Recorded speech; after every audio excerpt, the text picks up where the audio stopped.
Buenas noches, buenas tardes. Estamos Bueno, en Argentina tarde, sí, ¿no? Que más dices que son allí las 7, ¿no? las 7:23, exactamente. Bueno, pues buenas tardes a ti y buenas noches a Marcos. Claro que buenas sí. noches, Jaume. Buenas noches, Ariel. Pues mira, si queréis empezamos ya. Estábamos aquí charlando un poquito sobre el tema de las censuras, cómo lo está llevando él. Bueno, sin entrar todavía en el tema, estábamos esperándote a ti para entrar ya en materia. Con permiso, pues iniciamos ya y para la gente que nos esté escuchando, porque, bueno, pues sobre todo la gente que estoy viendo por aquí ya, Merche, Rubén, etcétera, un saludo para todos. A Jaume ya le conocemos, pero nos va a ver gente nueva y Ariel, pues tampoco lo conoce, entonces vamos a hacer las cosas bien. En primer lugar, con permiso de Ariel, Jaume, que para nosotros ya es de la familia, pero seguramente la gente pues conozca poco de él. Yo os hago un pequeño resumen para ir rápido. Su biografía es muy amplia, pero voy al grano. Para empezar, es doctor en Filosofía y Ciencias de la Educación. Poca broma, después de 7 años de estudios autodidactas paralelos, bueno, pues licenciado, como he comentado, en la Universidad de Barcelona en el año 1992. Quería comentar un punto, ahora voy a lo que tú me has indicado, pero creo que esto es importante también para el tema que vamos a tratar hoy de los derechos humanos, ¿no? Dentro de su currículum, desde el año 91, corrígeme si me equivoco, Jaume, Farrerón sirvió como funcionario del cuerpo técnico en el Departamento de Justicia, en la Administración Pública de Cataluña. En el año 2012 fue jubilado por moving, acoso laboral, y tras un largo conflicto político-sindical con la Dirección General de Servicios Penitenciarios, en el año 96 fundó la Asociación Democrática Catalana de Funcionarios, que denunció el maltrato en las prisiones de dicha comunidad autónoma española, presentando informes a organizaciones pues como Amnistía Internacional, el Observatorio del Sistema Penal y de los Derechos Humanos de la Universidad de Barcelona, Colegio de Abogados de Barcelona, que han reconocido su contribución en la defensa de los derechos humanos, en este caso en el sistema carcelario local. Y dentro de sus obras ha publicado diversos artículos en prensa sobre temas políticos, penales, así como ensayos de historia del fascismo en las revistas, creo que lo digo bien, Nihil Obstat y Disidencias. Todo esto dejaremos los enlaces también. Y también publica trabajos en revistas especializadas de filosofía en coautoría con el catedrático de Teoría del Conocimiento, José Luis Arce Carrascoso, en la Universidad de Barcelona. Por último, en el año 2012 publicó el libro de la manipulación de los indignados bajo el seudónimo Un Indignado y comenzó a editar una parte de su extensa investigación sobre el fenómeno de la muerte y el fascismo. Miembro de la Sociedad Catalana de Filosofía y contribuye regularmente con sus trabajos en coloquios en Vic. Y me dejo, creo que una de las cosas más importantes, que es tu tesis, Jaume, perdóname que se me ha saltado, tiene una tesis doctoral sobre el fascismo que le costó muchísimo que se la aprobasen, pero lo consiguió que le aprobasen esa tesis sobre el fascismo y os dejaremos todo para que podáis leerla. La gente pide que hagas un vídeo sobre ello, Jaume. ¿Me he equivocado en algo? ¿Me he dejado algo, Jaume? ¿Todo correcto? No, tampoco. Se trata de dejar claro que estamos en un debate entre personas que son investigadores, porque ahora entraremos en el currículo de Ariel y que esto es un debate pues esto, entre investigadores con una finalidad científica y pedagógica. No, aquí no se viene a hacer propaganda de nada. Y de cara a YouTube, pues pienso que era importante porque se van a decir cosas muy fuertes, ¿no? Y creo que había que aclararlo. Y lo del aviso legal también, que se dé por válido el aviso legal que tengo en mi canal para este directo. Si lo quieres enlazar, yo lo enlazaría. Todo esto ya digo que es sobre todo de cara a YouTube. Sí. Y aquí en España estas leyes que tenemos de delito del oído, yo lo digo así, cambiar una letra, ¿vale? El delito de los oídos y bueno, como ha dicho Ariel antes, aquí no se viene a insultar a nadie ni nada, es simplemente hablar sobre todo de historia y de actualidad y cosas contrastables.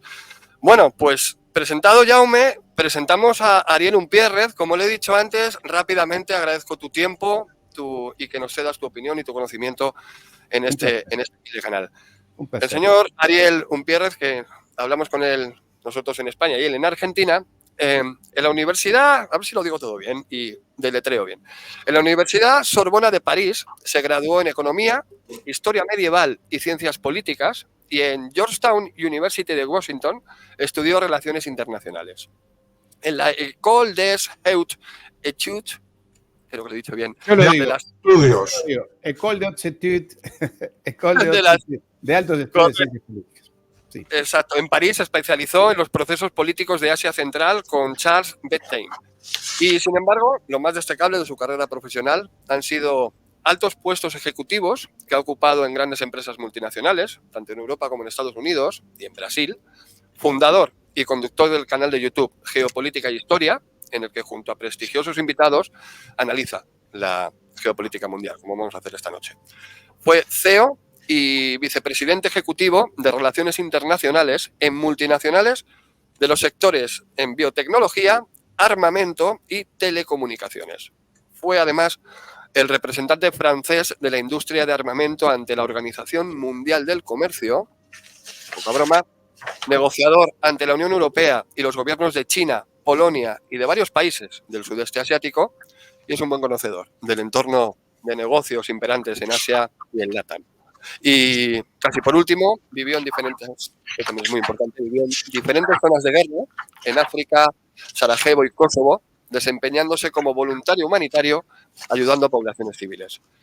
Como coleccionista, curador y empresario del arte contemporáneo, fundó una galería de arte que fue distinguida como la mejor galería de la ciudad de Miami, en Estados Unidos. Y por último, nacido en Montevideo, Uruguay, pero vivió casi toda su vida en París, que es su nacionalidad, además, tiene nacionalidad, y largos periodos en Roma, Nueva York, San Pablo y Buenos Aires. Y entre otras cosas hablas 5 idiomas. Yo estoy abrumado con los dos, entonces yo hoy voy a hablar poquito y os voy a ceder el listón, pues en este caso te cedo el bastón de mando, Jaume. ¿Y por dónde abrimos el menor? Porque tenemos muchos temas por tratar. Yo tengo aquí muchos enlaces que me has mandado para, a medida que vayamos hablando, ir mostrando en pantalla, que la gente puede ir contrastando, y a la vez os los enlazaré por el chat, para que la gente que está ahora, como por ejemplo Infórmate o Absenta, podéis pinchar y contrastar y compartirlo. Dicho esto, ¿por dónde empezamos, Jaume? Por el principio, imagino. Bueno, yo suelo decir que no me puedo comparar con Ariel. Yo soy un doctor en filosofía, pero él tiene una experiencia y, bueno, mi experiencia en prisiones, pues, es una experiencia de cosas bastante horrorosas. ¿Del lado de adentro o del lado de afuera, Jaume? Bueno, todo, porque ahí también he visto, con que hoy vamos a hablar de los derechos humanos, yo aparte de una experiencia, digamos, de una elaboración teórica, he tenido una experiencia práctica de lo que son los derechos humanos en un ámbito tan sensible como las prisiones. Pero mi especialidad, aparte de todo lo que he adquirido allí, tanto por el hecho de ser técnico especialista del departamento, pero sobre todo por la vida allí dentro, por el conocimiento de cómo funcionan realmente las prisiones, pues mis conclusiones han sido de cuestionar lo que es la doctrina de los derechos humanos. No las normas en sí que protegen los derechos, sino el uso que se hace de todo este discurso, porque hay todo un discurso de los derechos. Cuando tú intentas aplicar concretamente los derechos humanos, empiezan los problemas, son los problemas que tuve yo, pero mientras es un discurso, pues sirve para todo, ¿no? Sirve para bombardear una ciudad, tenemos los bombardeos humanitarios, y entonces es esa dimensión. O sea, quiero dejar claro que aquí no venimos a cuestionar estas leyes, sino que venimos a cuestionar, al menos por mi parte, el discurso político que utiliza toda esta legislación para hacer literalmente lo contrario de lo que dice defender y justificarlo como lucha para promover los derechos humanos, o sea, algo que no tiene sentido. Y en varios congresos de filosofía y de coloquios de filósofos profesionales a los que he asistido y les he planteado la cuestión de cómo es posible que después de la Segunda Guerra Mundial, que se luchó contra el fascismo para acabar con la barbarie y se hizo el juicio de Nuremberg y se hizo la Declaración de los Derechos Humanos, etcétera, etcétera, todo haya sido una historia de guerras, de crímenes, de genocidios. Mire, que me expliquen ¿qué relación puede haber entre este hecho y el hecho de que quienes han perpetrado todas estas tropelías, todos estos crímenes, son quienes reivindican y se amparan en los derechos humanos? Pero es que no es que es la justificación para bombardear. Y esa pregunta la he hecho y vosotros diréis, bueno, ¿y qué te han contestado? Pues no son capaces de contestarme nada. Siempre que la planteo, silencio. Nadie responde. Alguna vez sí me respondí en el último de Vic, me dijo una señora que había allí que no tengo respuesta a eso. Como si fuera algo, no sé. Está bueno. Sí, sí.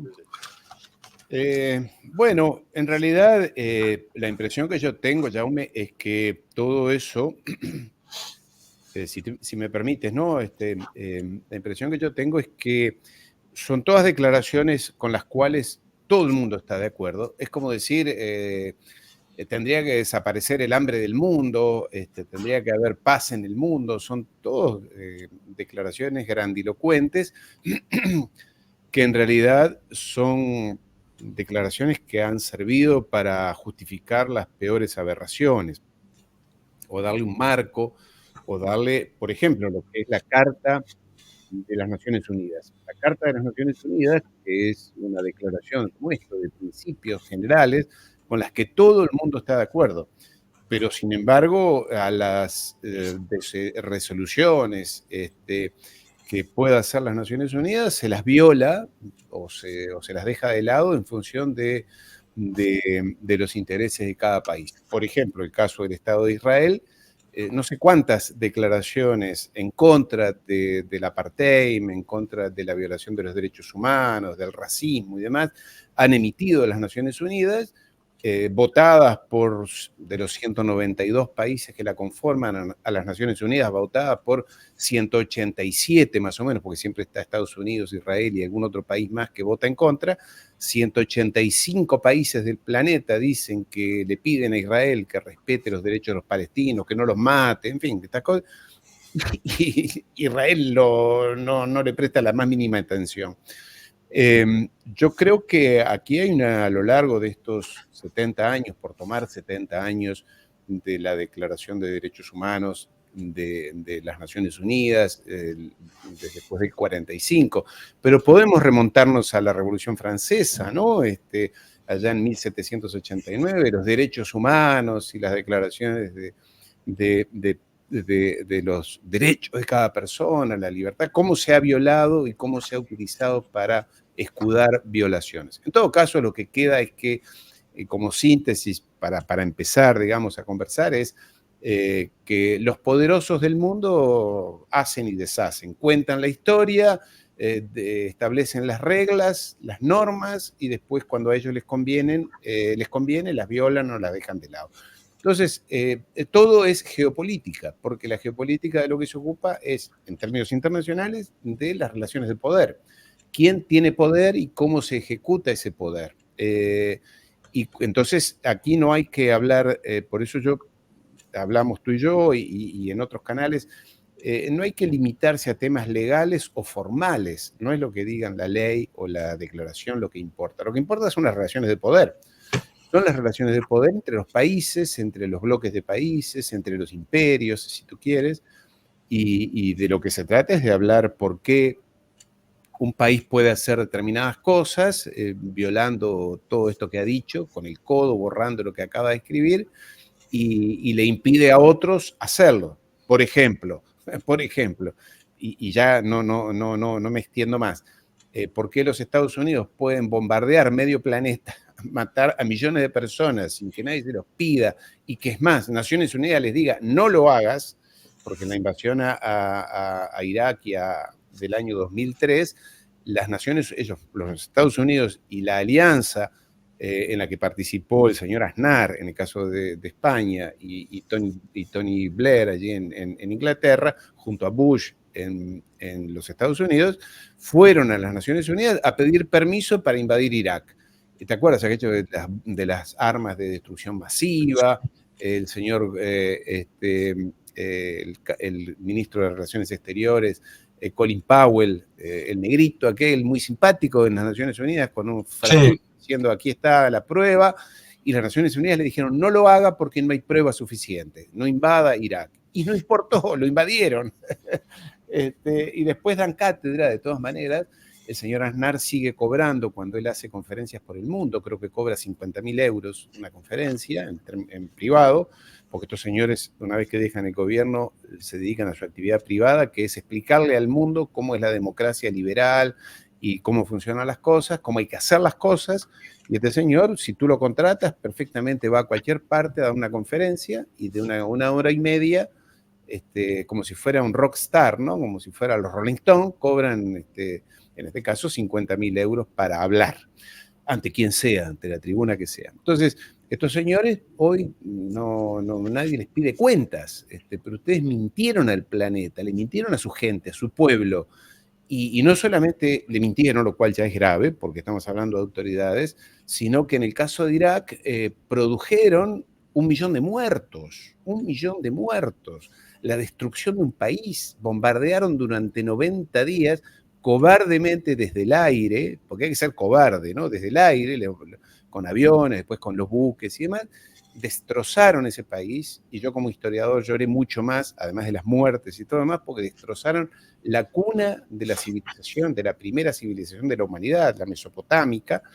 bombardearon todo. Entonces, y después, nos equivocamos. Pero no te ocurre nada más para decir que te equivocaste, mataste 1 millón de personas, destruiste un país, descalabraste toda esa región.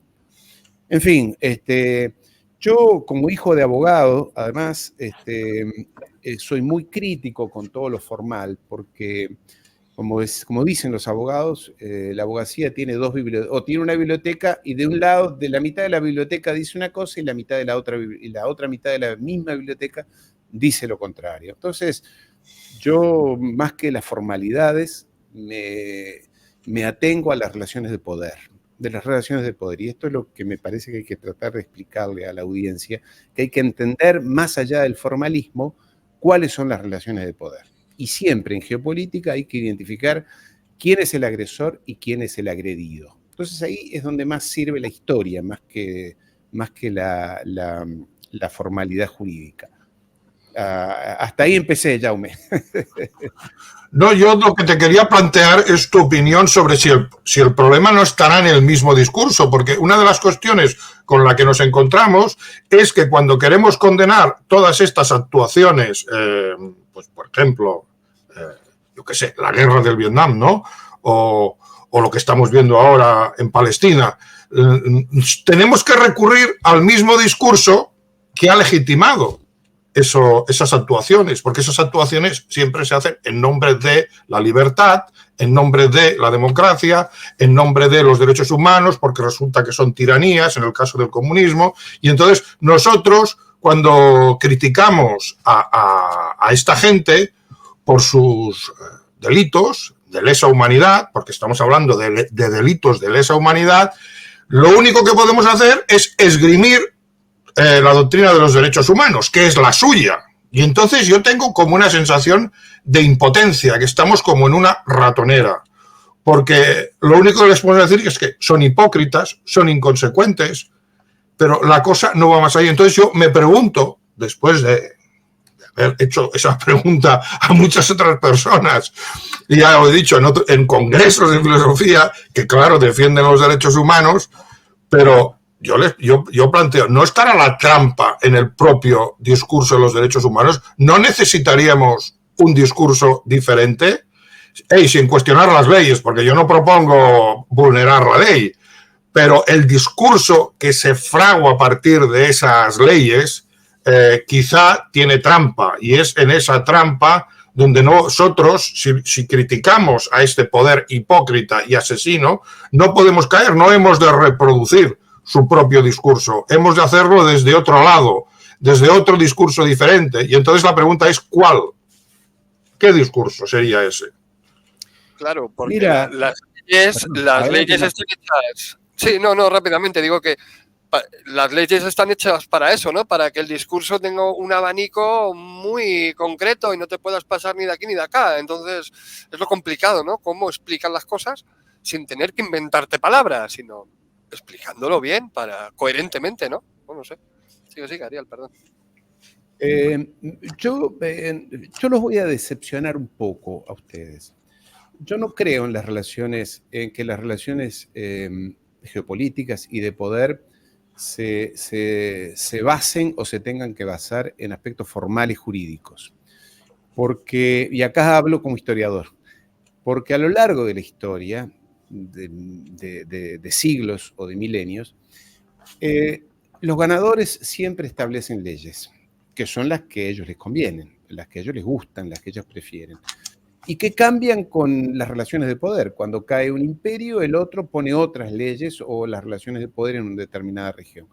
Yo creo que los ciudadanos lo que tienen que, yo llamo más a una rebeldía activa, porque si te pones a discutir temas formales, como los que se pueden discutir en las Naciones Unidas, te pasas una vida discutiendo los temas formales o jurídicos, la validez de una propuesta o la validez de la otra.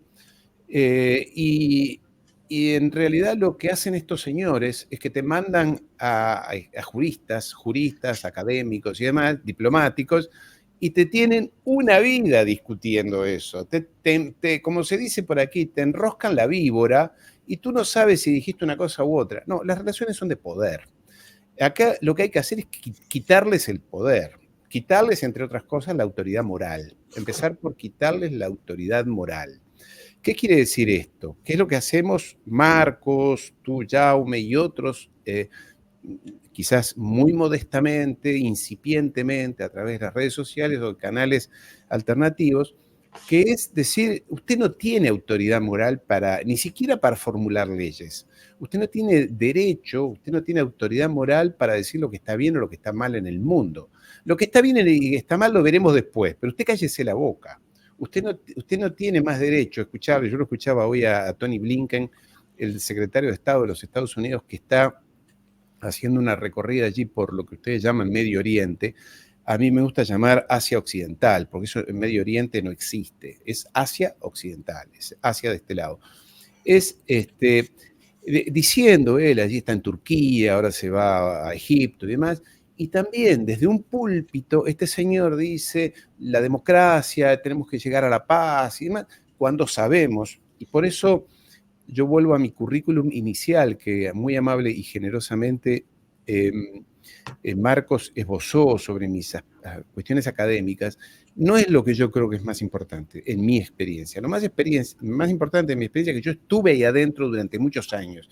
Y yo sé que cuando el secretario de Estado se sube a hablar en público y dice todas esas cosas, ni él cree, ni le importan, ni espera que tengan un impacto más allá de la formalidad.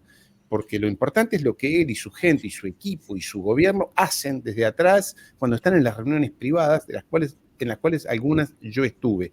Y sé que piensan de otra manera. Hay que matarlos, hay que destruir, hay que anihilar. Lo que dijo Hillary Clinton, fuera de programa, pero está en YouTube, hay que encontrarlo, cuando dijo Hillary Clinton, cuando era todavía secretaria de Estado, y le preguntaron sobre Gaddafi, y le iban a hacer una entrevista televisiva, el cameraman empezó a grabar y ella, antes que se hiciera se preparara la emisión, dijo, fuimos a Libia, miramos cómo estaban las cosas, destruimos todo y lo matamos. Cosa que... Vi y murió. Vi y murió, se ríe. Vi y murió. Y se ríe. De acuerdo. Y lo mata, y murió. Y claro, pero lo que no recuerda es que murieron 600.000 libios allí, por esa gracia que hizo esta señora. Entonces, las relaciones de poder internacional no son jurídicas, y uno no tiene que caer en la trampa de la discusión jurídica porque te agotan, no porque te van a ganar, pero te cansan y no sales de ahí. Es la formalidad en la cual todos estamos de acuerdo, que tiene que haber paz, que tiene que haber democracia, que tiene que haber libertad, que el hambre no tiene que existir. Sí, bueno, pero está muy bien, pero después tu gobierno tal o gobierno cual, está muy bien Pedrito Sánchez. Yo le digo Pedrito Sánchez, discúlpenme a los amigos españoles, yo los quiero mucho, es un país maravilloso para mí, pero Pedro Sánchez es un es un hombre que no tiene peso específico, digamos, no puede tener España ese señor presidente de gobierno. No quiero ofender a nadie, como siempre digo, no quiero ofender a nadie. Esta es mi opinión, me preguntan, yo hablo, con libertad. No te preocupes, no te preocupes, porque aquí la opinión que tenemos de Pedro Sánchez es incluso peor que la que tú acabas de expresar, o sea que... Bueno, no metamos en lío, pero claro, Pedro Sánchez dice que la democracia está muy bien y la libertad, pero es el primero que dice que hay que ir a matar a todos los rusos, hay que darles bombas al criminal de Zelensky. Entonces, seamos coherentes. ¿Sí? Yo estoy de acuerdo que las palabras se las lleva el viento. Las palabras y se dicen y después se pueden borrar, todo lo contrario. Lo que importa es lo concreto. Y por eso quiero decir, y esta es mi misión que yo siento como alguien que humildemente emite a través de un canal de YouTube, es tratar de inculcarle a las personas o de incentivar en la mente de las personas un estado de rebeldía.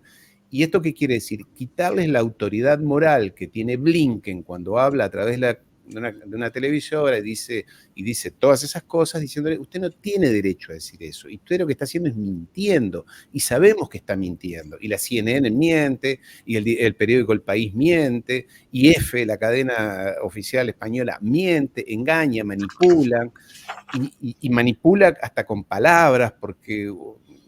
Cuando hablan de los palestinos son todos terroristas y cuando hablan de Israel es el Estado de Israel. Con esa sutileza, eso es lo que tenemos que hacer. Yo por eso, y Jaume, no me quiero extender, yo no entro en discusiones legales. No entro porque te hacen perder tiempo y no es lo fundamental. Porque al final parece que entonces cuando tú entras en las discusiones legales y si cuestionas esos principios o declaraciones, al final parece que eres tú el troglodita antidemocrático, antipacífico, que promueves la violencia y demás. No, estos son relaciones de poder. Al pan pan y al vino vino. ¿Quién es el agresor? El agresor es la OTAN, que provocó el golpe de Estado de Maidán allí en Ucrania, financió a los terroristas nazis de Zelensky, como además después reconocen todo eso, ¿no? Lo dijo Ursula Merkel en Alemania, Macron, Hollande en Francia. Dijeron, sí, ganamos tiempo entre 2014 y 2022 para armarlos a los nazis, no dicen los nazis, pero a los nazis, armarlos, financiarlos para que después fueran a pelear con los rusos. Esa es la realidad. El resto, bueno, sí, yo traigo un abogado amigo y discute contigo. Entonces, de lo que se trata, creo yo, es que Naciones Unidas y los organismos internacionales, multilaterales, creados después de la Segunda Guerra Mundial, han dejado de existir en su finalidad. Y en el caso de Naciones Unidas, después del 2003, cuando desautorizó a Estados Unidos y a la alianza esa a invadir Irak, y los tipos fueron igual. Entonces, a partir de ahí se cayó todo. Todo lo demás son discursos que no sirven para nada, simplemente para que los diplomáticos ganen 20, 30 mil euros por mes, no paguen impuestos y tengan buenas pensiones cuando se retiran. Pero a la hora de la verdad, no cumple ninguna función. Entonces, de lo que se trata es de denunciar y quitarles la autoridad moral para que digan las cosas que dicen, cuando en realidad después hacen todo lo contrario. Chao, me perdona el discurso tan largo. Bueno, yo quiero aclarar que no pretendo en ningún momento, precisamente he dicho que las leyes simplemente hay que cumplirlas. Evidentemente podríamos entrar en discusiones jurídicas, claro. pero yo aclaro que se trata... No, eso sería una pérdida de tiempo, evidentemente. Pero se trata del discurso ese basado en los derechos humanos, que no es un discurso jurídico, es un discurso político. Todo ese aparato legal sirve para justificar lo que a ellos les interesa justificar, pero cuando no les sirve, simplemente vulneran las leyes y las normativas de las Naciones Unidas. Por ejemplo, hasta del juicio de Nuremberg. La invasión de Irak fue, en la tipología penal del juicio de Nuremberg, pues es un crimen contra la paz. Se invadió un país sin autorización de las Naciones Unidas, basándose en un discurso falso sobre unas armas de destrucción masiva que ellos habían inventado y sabían que era mentira, era solo un casus belli, era pura propaganda, y entonces ellos apelan a la ley cuando les conviene, pero si la ley no les apoya, pues simplemente la vulneran. Por eso digo que se trata de un discurso. No pretendo entrar en discusiones legales, pero es que creo que el mal tiene que estar no en la ley en sí misma, que es de sentido común, ¿no?, sino en ese discurso humanitario, porque ellos dicen que defienden, pues eso, casi la felicidad, el amor, es un discurso azucarado, la libertad, los derechos humanos. Claro, si tú te opones a eso, tienes que ser necesariamente malo. Exacto. Aquí está. Y entonces me ha gustado mucho algo que has dicho, que no se trata de entrar efectivamente en discusiones jurídicas, sino en el tema de la verdad, que ellos mienten, porque tú ahí no cuestionas la legalidad. Tú solo demuestras que están mintiendo constantemente. Y en ese discurso de reivindicar la verdad veo la posibilidad de combatirlos. Pero entonces hay que cuestionarlo todo, porque esta gente ha mentido desde el final de la Segunda Guerra Mundial.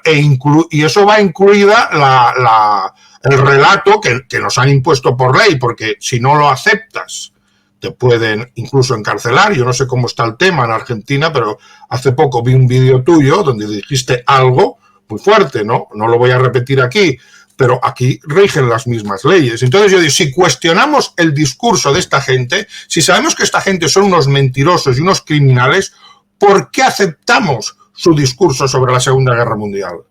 Entonces, por ejemplo, cuando tú has dicho son nazis, yo no creo que Zelensky es un judío, Anthony Blinken es judío, la Victoria Nuland es judía y el Valery Klitschko, que son los 4 que han montado esa guerra, los 4 son judíos. Esa gente no tiene nada que ver con el nazismo. Entonces hay en ese discurso de los derechos humanos, discurso, no digo leyes, que esas no las cuestiono en principio, se ha de cumplir la ley, pero en ese discurso va todo el tema del holocausto, del nazismo y toda esa narración que ellos han construido. Si nosotros, es un tema que quiero plantear, si nosotros hablamos de que ellos son nazis, estamos de alguna manera asumiendo su discurso, porque estamos asumiendo su relato sobre la Segunda Guerra Mundial, y si cuestionamos todo lo que dicen, también hay que cuestionar ese relato. Y ahora quisiera leer algo que publicó uno de ellos, ¿no? Supongo que lo conoces, Daniel Goldhagen, Los verdugos voluntarios de Hitler, publicado en Madrid en 2003, páginas 29-39. Te leo lo que pone aquí, porque este libro se ha vendido en toda España, se hizo versión alemana y se presentó en Berlín. Yo me limito a leer. Fijaos lo que dice. Suele creerse que los alemanes mataron a los judíos, por lo general en cámaras de gas, y que sin estas, los medios modernos de transporte y una burocracia eficaz, los alemanes no habrían podido matar a millones de judíos.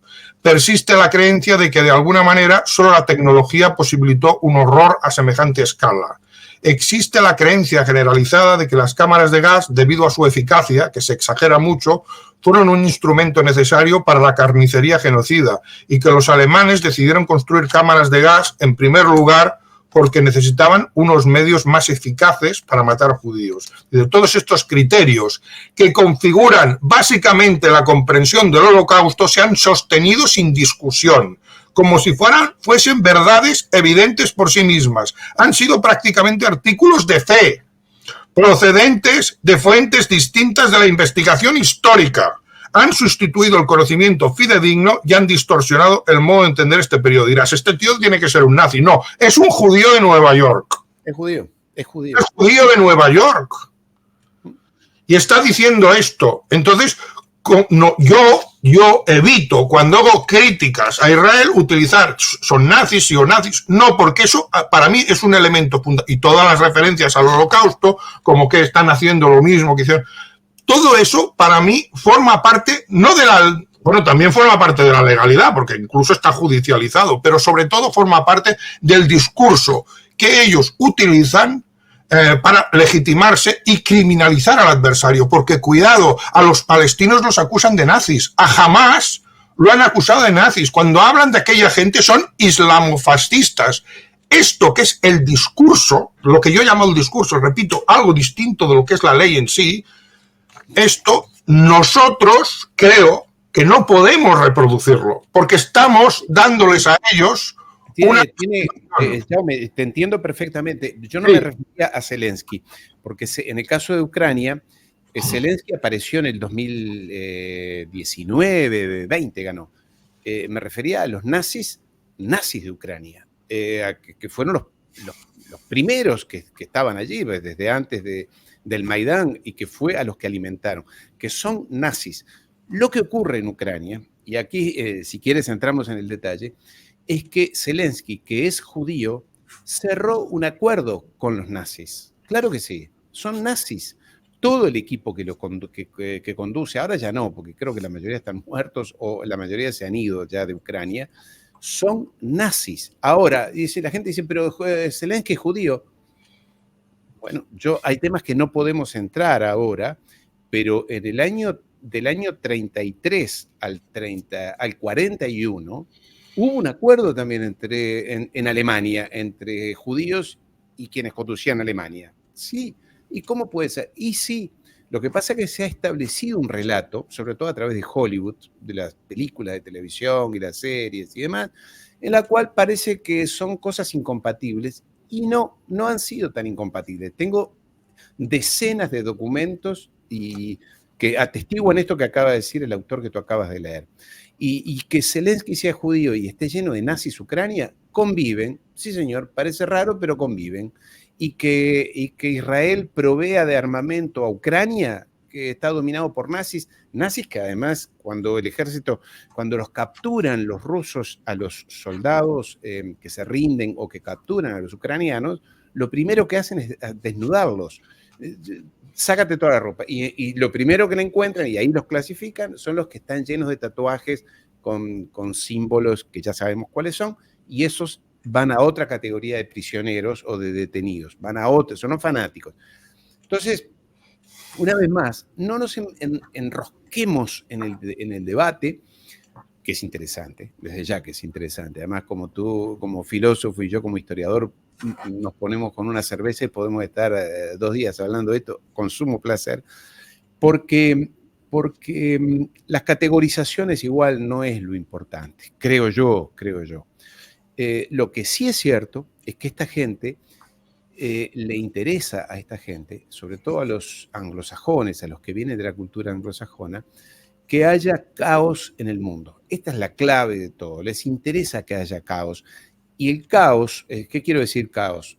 Matanzas y demás, pero que haya descalabros institucionales, que haya conflictibilidad social, que haya ingobernabilidad política, social, en todas partes del mundo. Eso es lo que les interesa, por aquello del divide y reinarás. Y claro, y después para confundir más las cosas, vienen y te dicen, no, pero yo soy de respeto de los derechos humanos, lo traen al representante de las Naciones Unidas, al embajador, al diplomático, y las personas, ingenuamente, la audiencia, los ciudadanos, las personas comunes, los ven por televisión y dicen, pero ¿cómo? Pará, un poquitito. Fueron a invadir Irak, a Afganistán, Libia, Siria, Sudán, pero dicen que son buenos, entonces tienen que ser buenos. Y para eso aparecen las agencias de marketing, no de prensa, de marketing, que venden el producto, lo venden a Blinken, a Biden parece un abuelito, cualquiera que lo vea por televisión, a Biden es un encanto, es un señor, un abuelito con su cabello blanco, que habla pausadamente, dulcemente, y que te dice, bueno, vamos a tirarle 20.000 toneladas de bombas, y tú dices, pero ¿cómo? Entonces, quiero decir con esto que son tan psicópatas, que son capaces de armar un paquete de marketing. Tú sabes que en el caso de la OTAN, más allá de la OTAN, en Bruselas hay 3 agencias de marketing estoy diciendo, dedicadas a presentar las cosas que dice Stoltenberg, secretario general de la OTAN, y lo que la OTAN toma como decisiones. Son agencias de marketing que por la mañana venden polvo para lavar la ropa, frigoríficos y coches, y por la noche venden a la OTAN. Entonces se la presentan al público y lo engañan al público, porque es cierto que mienten, pero a mí me parece que es mucho más grave. Manipulan, mienten desde ya, pero buscan manipular, buscan en base a subterfugios, a falsos argumentos, hacer que las personas no sepan, no entiendan. Dice, pero ¿cómo? Están muriendo gente allá y viene este señor y tira las bombas, entonces estará bien que tire las bombas. Entonces tú dices, Israel ha arrojado sobre Gaza en estos 90 días 64.000 misiles, 90.000 toneladas de bombas, el equivalente a 3 bombas atómicas como la de Hiroshima. Dices, y están todos los niños muertos allí delante de la televisión, mientras tú comes con tu familia, miras televisión. Y por otro lado, después viene una agencia de marketing que te ha presentado eso como un paquetito para que tú, nosotros, el ciudadano común, lo compre y diga, bueno, pero está bien. Y finalmente está bien, pero mira que han masacrado a niños que están ahí adelante de tus ojos. Y bueno, pero estará bien. Esto es lo que yo creo que esa es la discusión que hay que dar con ellos. Esa es la discusión. Por eso yo lo que diga Naciones Unidas ya no me importa más, ni lo leo. Es más, el otro día el canciller de Israel, el ministro de Relaciones Exteriores de Israel, lo retó a Guterres. Lo retó. Le dijo, usted en público, ¿no? Lo que usted acaba de decir es una barbaridad, está equivocado. Nunca se vio eso en las Naciones Unidas. Y Guterres, que es un socialdemócrata, un tibio, que lo único que le interesa es terminar bien su carrera, gana 40.000 euros por mes, no paga impuestos, sus hijos y sus nietos estarán en buenas universidades en los Estados Unidos, casi seguro. Es un tibio, como todos los socialdemócratas europeos. Todos los socialdemócratas europeos han sido grandes traidores para la historia, porque son los que uno esperaba que se embanderaran con los derechos humanos, como tú has dicho, y resulta ser que son atlantistas, son otanistas. Estoy hablando desde Pedro Sánchez, Zapatero, Felipe González, Guerra, todos o te lo explican o tratan de justificar lo inexplicable.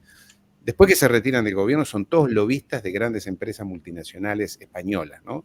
Vienen a América Latina, a México, a hacer lobby para las empresas. Y claro, está bien, tú me dirás, cada uno tiene que vivir de algo, trabajar de algo, son lobistas.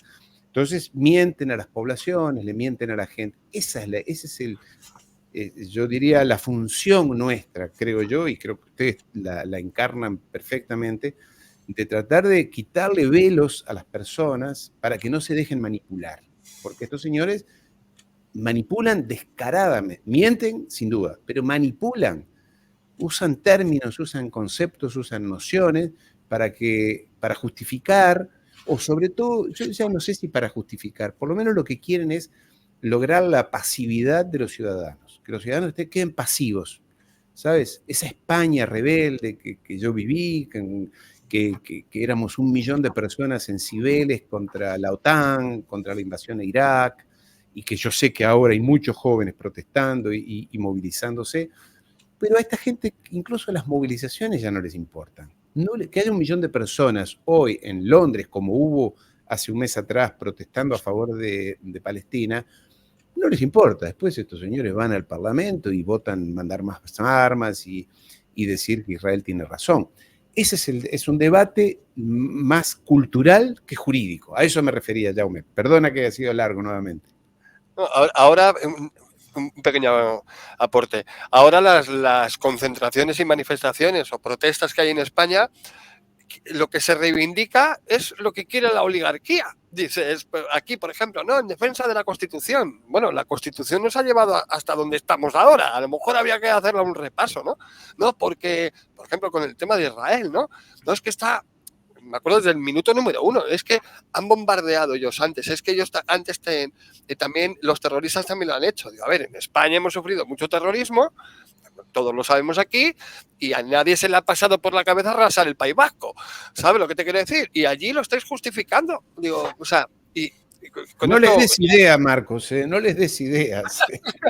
Pero, ¿me entiendes? ¿No? Entonces dices, bueno, lo que sí que...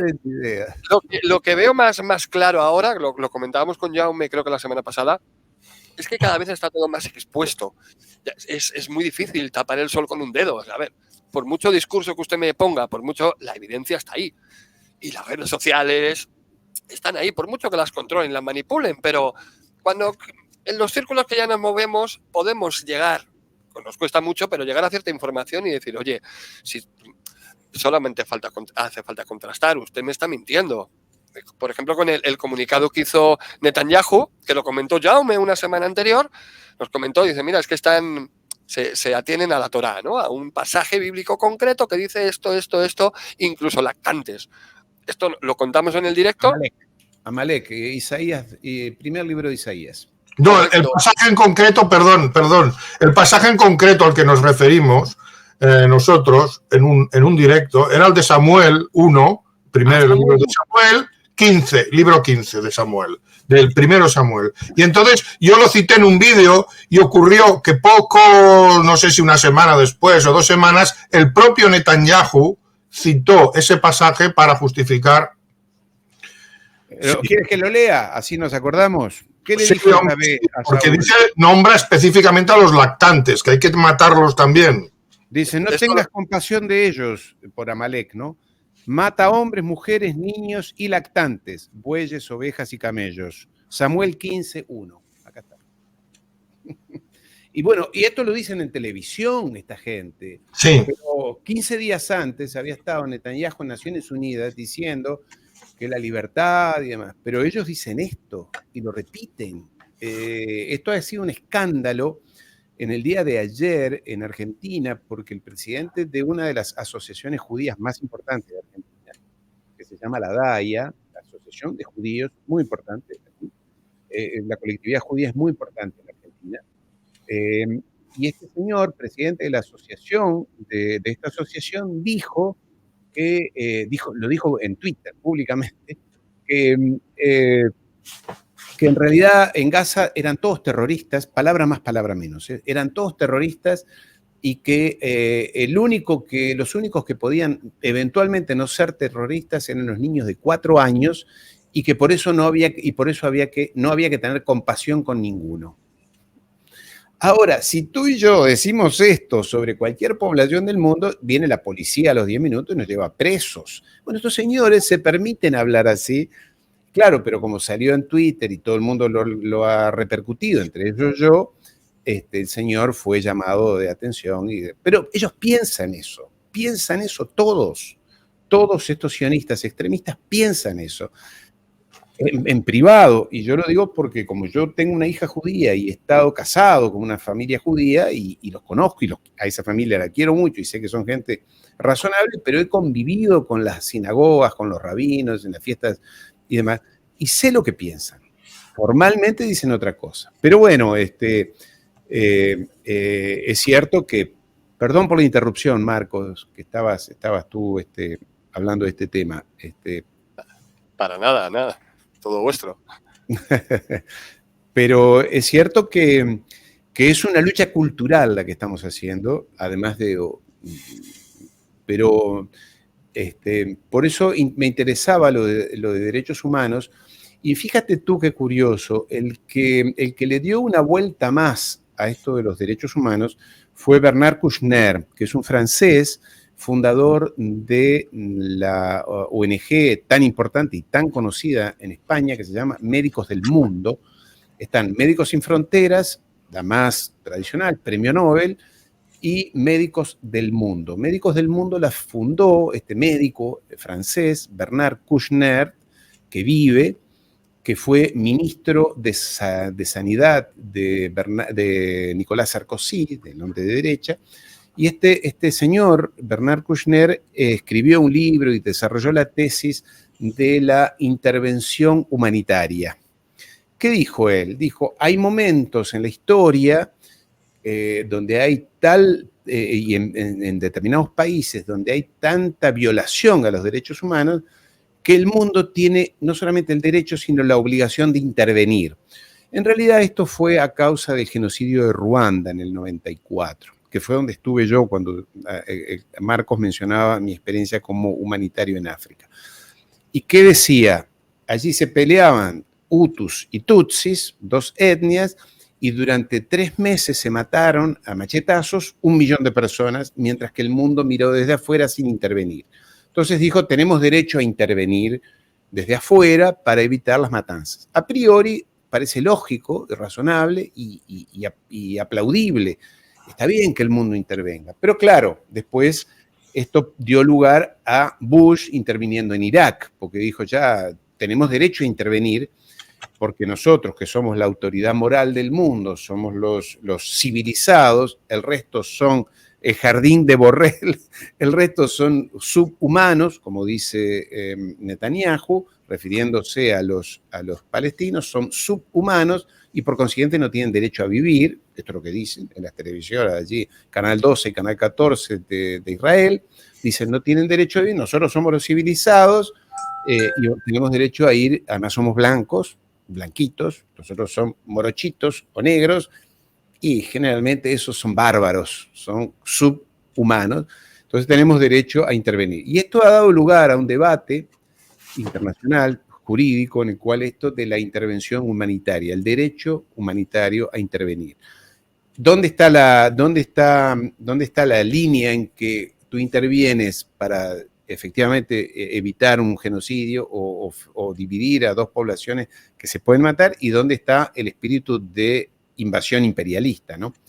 Esto es todo un tema que, más allá de lo jurídico, se resume todas relaciones de poder, un poder que daría la impresión que el mundo está cambiando, el mundo unipolar, aquel donde el único sheriff del mundo era los Estados Unidos, sobre todo después de la disolución de la Unión Soviética en los años 90, 89, 91, quedó como poder único, sheriff del mundo, el jefe del mundo, los Estados Unidos. Ahora no, ese mundo ya está cambiando y va a cambiar definitivamente. La pregunta, porque vienen los BRICS, porque está Rusia, porque está China, porque está Irán, porque está África, América Latina está muy dormida todavía, curiosamente. La gran disyuntiva, y es en lo que muchos estamos muy comprometidos y muy lanzados en entender, es si esta, yo no sé si diría caída del imperio americano o pérdida de poder se va a dar en paz, o estos se van a hacer todo lo necesario para frenar ese proceso y por consiguiente producir más guerras o la guerra. Este es el tema que está planteado, yo creo, como gran desafío en el cual por lo menos yo me siento llamado a pensar, y por eso compartir ideas con amigos como ustedes, Jaume. Bueno, yo quería un poco retomar el tema que has mencionado mi tesis doctoral es sobre la ideología fascista. Fascista entendido en genérico, ¿eh? Okay.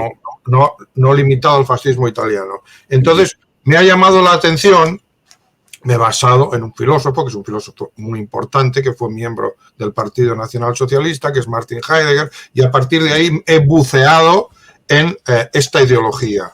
Entonces, cuando tú has dicho que sí, que tienen el sionismo y el nacionalsocialismo, llamémoslo así, más en común de lo que parece, yo estoy de acuerdo en que ambos son movimientos nacionalistas. Y eso lo tienen en común.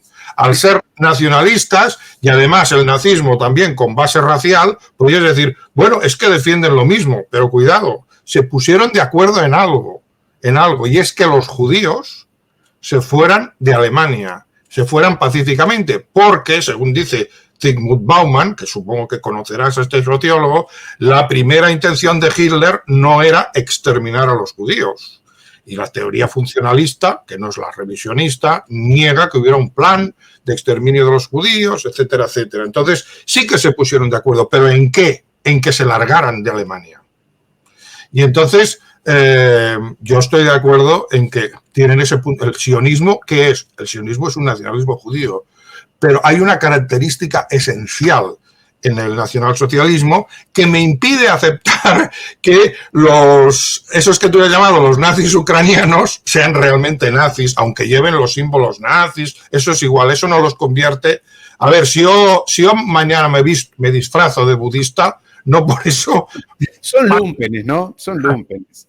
No, porque mi pensamiento, entonces habría que decir qué significa ser nazi desde el punto de vista ideológico. Y entonces, de lo que se desprende del estudio de la historia de este movimiento, es que su principal adversario era precisamente esa oligarquía financiera judía, que ellos la veían como un pulpo que extendía sus patas por prácticamente todo el mundo.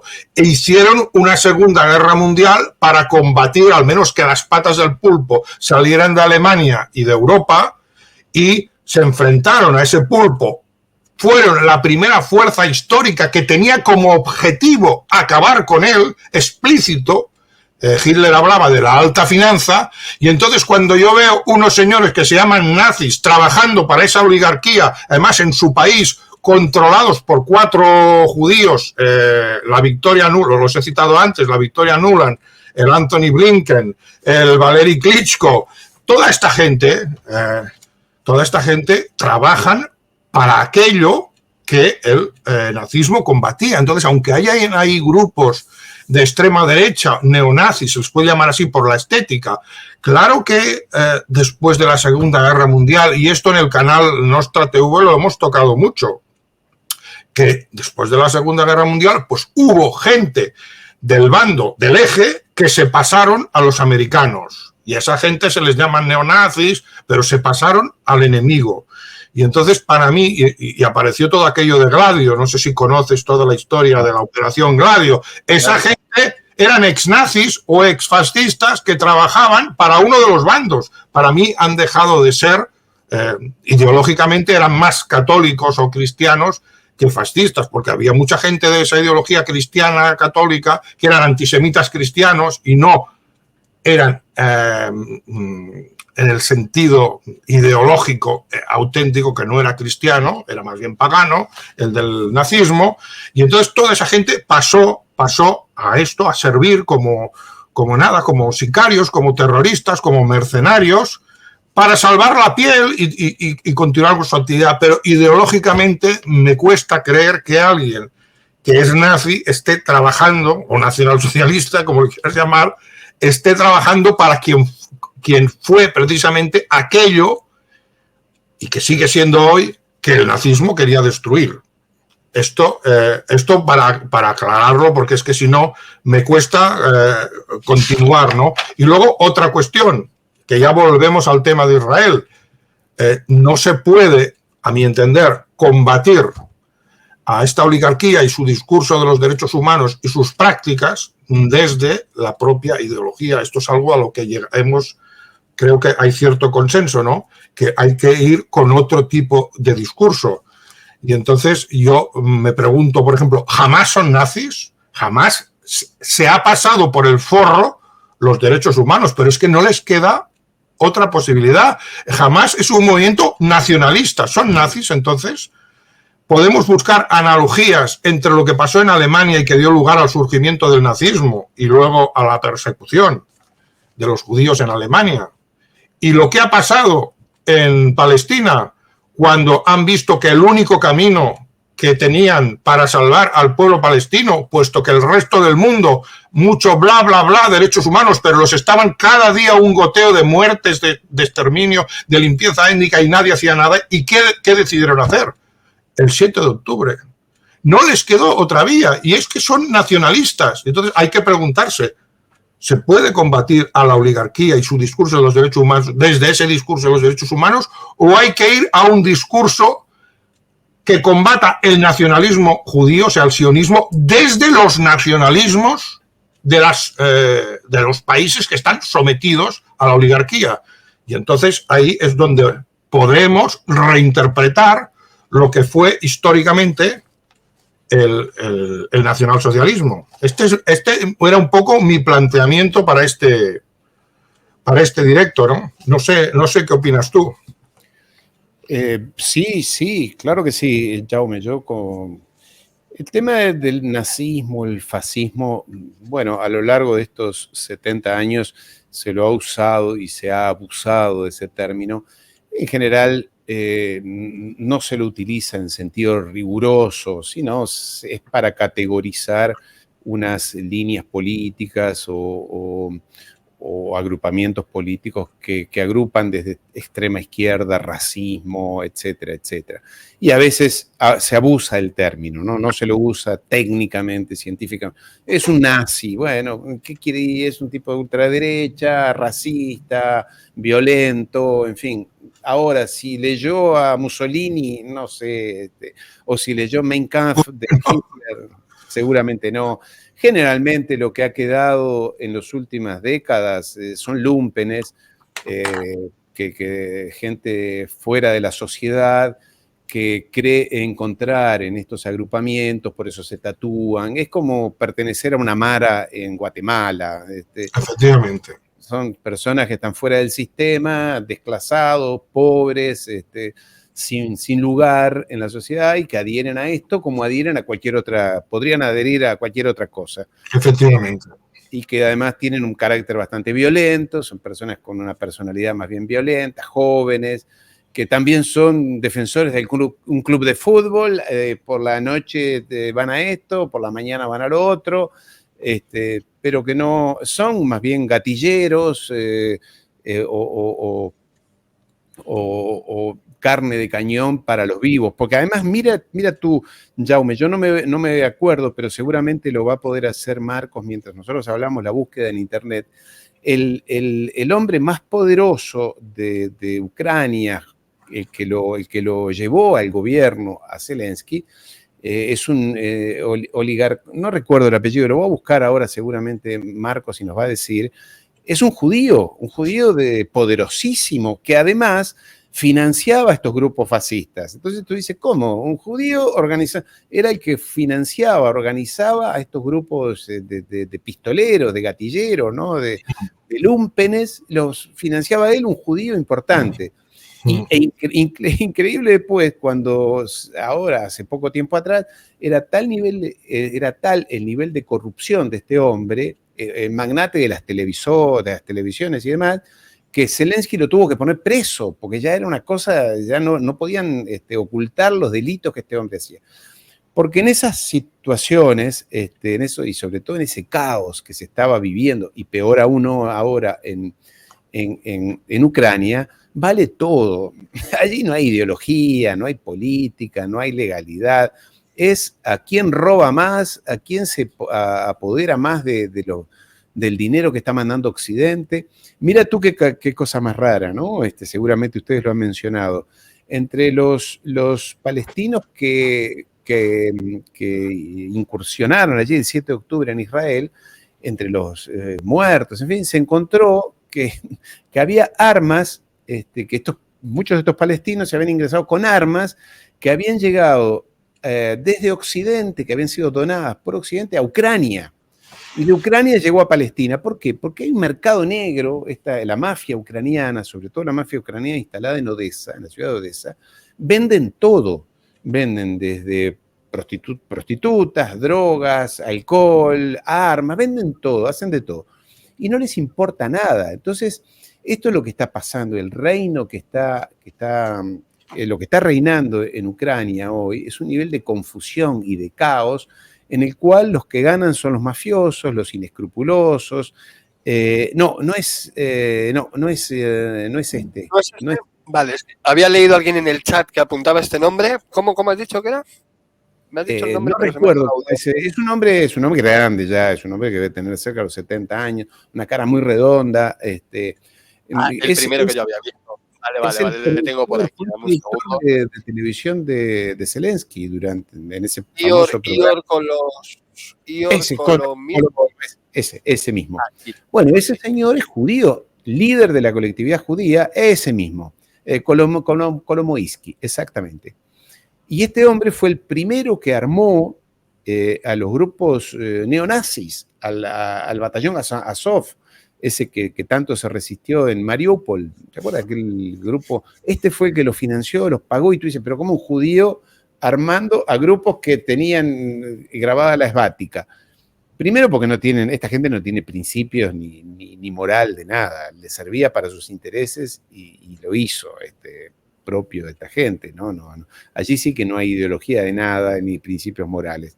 Y segundo, porque necesitaba crear el suficiente caos para lograr sus intereses económicos, poder político y ponerlo a Zelensky como presidente. Entonces, yo creo que estamos entrando, a mí me parece que la historia se ha acelerado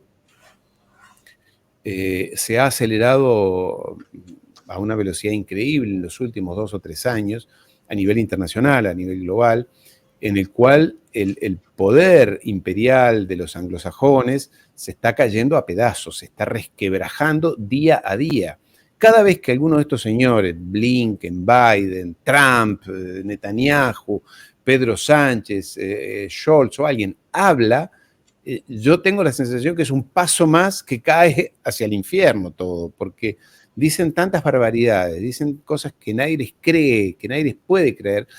Debo corregirme, no es verdad que nadie les cree. Una gran parte de la sociedad les cree todavía, porque lo que nosotros podemos decir llega a sectores muy limitados todavía, a sectores muy limitados. Por eso yo, y como seguramente ustedes también, yo hablo allí, donde me inviten yo hablo, siempre que sean amigos o con cordialidad, ¿no? Porque creo que tenemos que llegar a mucha gente, a cada vez más gente, y pedirles a quienes hoy ahora nos están viendo o vean este video, que hablen con sus amigos, que cuenten que hay otra verdad, que hay otra cara de las cosas. No quiere decir que uno tenga la verdad, pero que cuando Blinken hable, digan, no, este señor está mintiendo, está manipulando, me está queriendo engañar, me está queriendo llevar a otro lado por sus intereses económicos, geopolíticos, religiosos. Y eso, por eso me parece importante, como decía, quitarles la autoridad moral. Jaume. Totalmente de acuerdo con lo que dices, pero la pregunta sigue siendo, ¿los cuestionamos desde un discurso de los derechos humanos o desde un contranacionalismo? Aquí está la cuestión. Si nos quedamos en los derechos humanos y en todas estas teorías liberales, relativistas, y pues nos atamos las manos porque la oligarquía está estacionada en Occidente. O sea, Israel, ahí envían a los judíos, pero la oligarquía financiera, lo que podemos llamar los Rothschild, ya sé que es un tópico, pero está bien.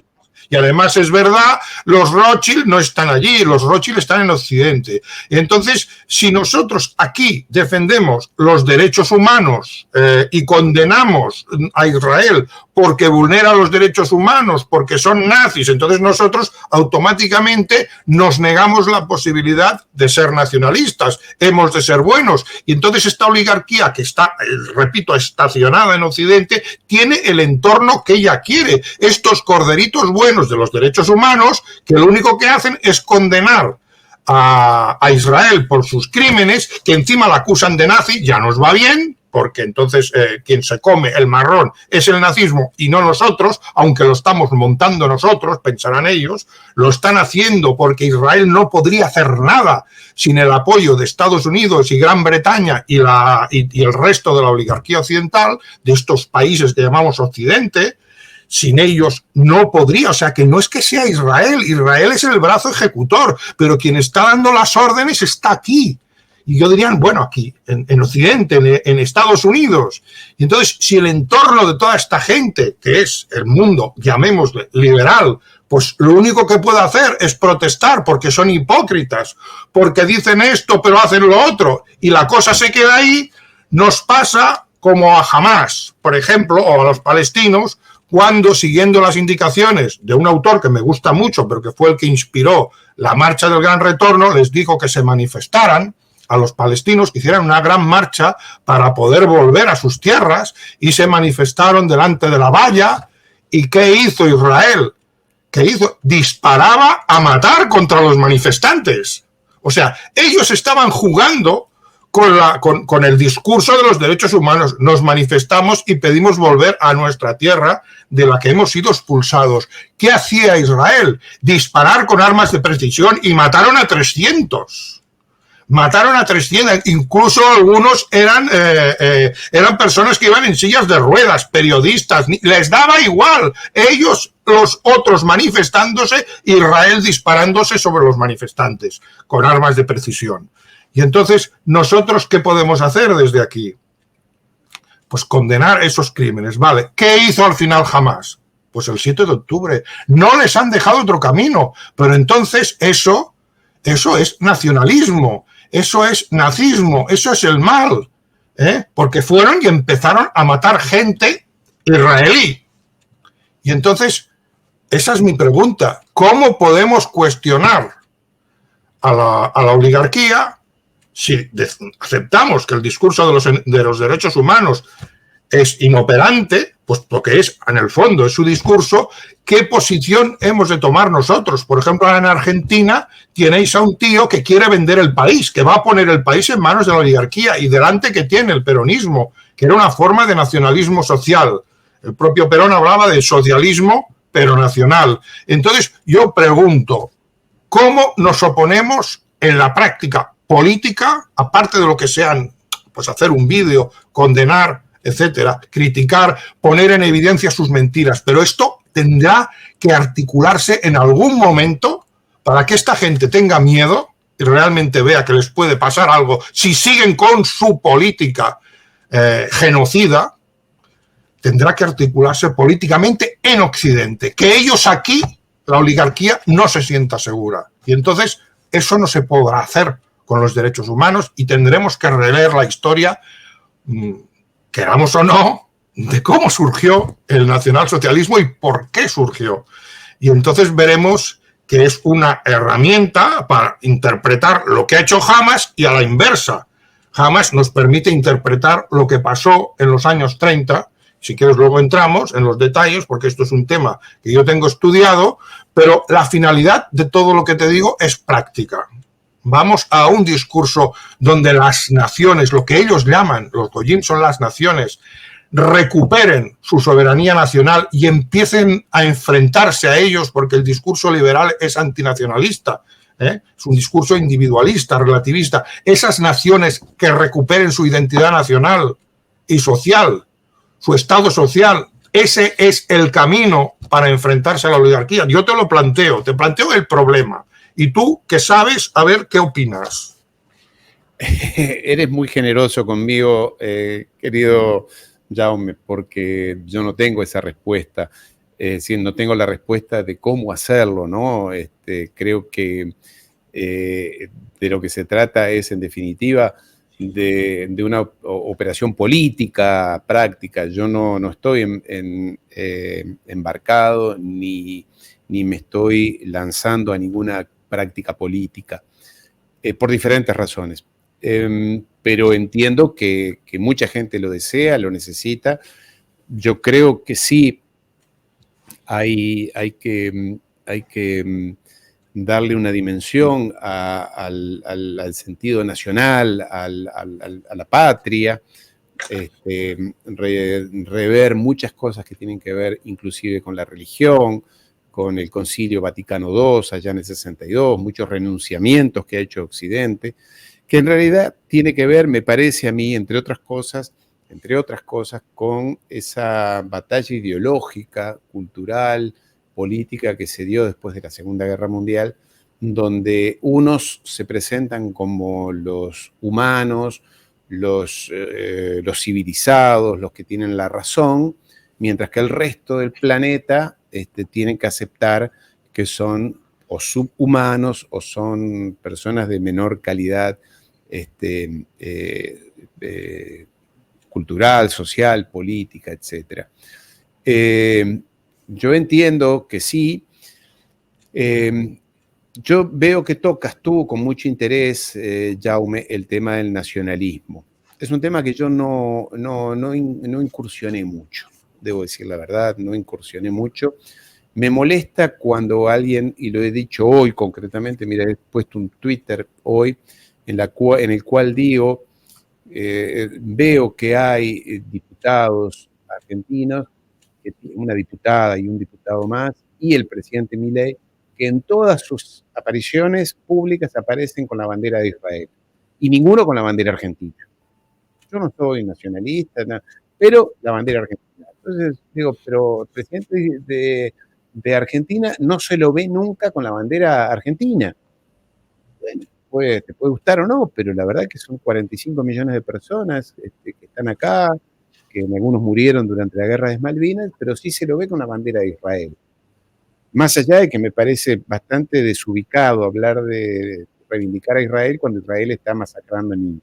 Eso ya para empezar. Pero segundo, con una bandera de un país extranjero. No veo por qué. Y hay una diputada del Congreso de los Diputados también, en su Twitter es la bandera de Israel. Bueno, será judía esta chica, pero no me parece apropiado eso. En todo caso, yo no quiero incursionar en temas, ya te digo, más de orden de organización política, porque no estoy en eso. A quien lo inicie, yo lo aplaudo, porque me gusta que las personas se involucren en la política, actúen en la política y quieran dar un debate. Creo que España está en un momento muy especial. No soy especialista de España, pero estoy bastante en contacto, veo bien cómo está España. Es un tema que está a la orden del día.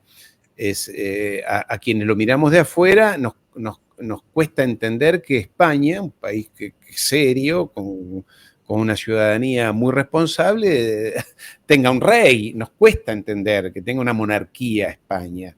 Y que encima tenga un monarca que le regaló a su novia 60 millones de euros, 60 millones de euros a su novia, y que el hombre esté tranquilamente en Dubái y venga a navegar allí.